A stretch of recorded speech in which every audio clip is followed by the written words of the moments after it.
Hello साथीहरू, तपाईहरुलाई मेरो यस युट्युब च्यानलमा स्वागत छ। आज तपाईहरुको लागि मैले एउटा नयाँ भिडियो लिएर आएको छु जहाँ चाहिँ कुनै पनि लार्ज साइजको इमेजहरूलाई रिड्युस गरेर स्मल साइजको पार्न सक्नुहुन्छ।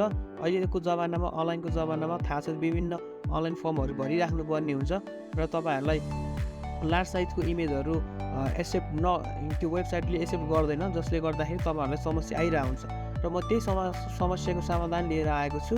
आज तपाईहरुको लागि मैले कुनै पनि लार्ज साइजको इमेज भएको इमेजहरूलाई रिड्युस गरेर सानो साइजमा बनाउने सिकाउन गइरहेको छु। त्यसको लागि फर्स्ट अफ अल तपाईले आफ्नो ब्राउजरमा गएर reduceimage.com मा जानुहोस् र यो पेज खुलेपछि यस्तो देख्छ। यो पेजको डिजाइन चाहिँ यस्तो छ।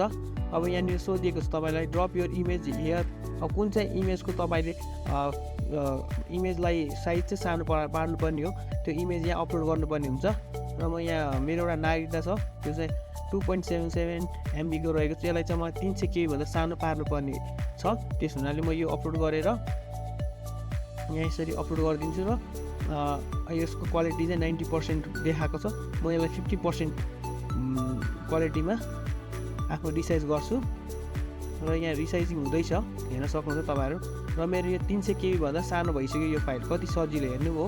अब यसलाई चाहिँ म डाउनलोड गर्छु र यो डाउनलोड पनि भइसक्यो। तपाईहरुलाई पनि यसरी नै आफूले चाहेको कुनै इमेजको क्वालिटी घटाएर त्यसको साइज घटाउनु छ भने यो वेबसाइटबाट तपाईले सजिलै फ्रीमा गर्न सक्नुहुन्छ। हस् त, यो भिडियो हेरिदिनु भएकोमा धेरै धेरै धन्यवाद। तपाईहरुलाई यो भिडियो मन परेको छ भने लाइक गरिदिनु होला र सक्दो यो भिडियो सेयर पनि गरिदिनु होला र मेरो युट्युब च्यानललाई सब्स्क्राइब पनि गरिदिनु होला र साथैमा रहेको बेल आइकनलाई पनि प्रेस गरिदिनु होला। सो तपाईहरुले हामीले अपलोड गरेको कुनै पनि भिडियोहरू मिस गर्नु हुने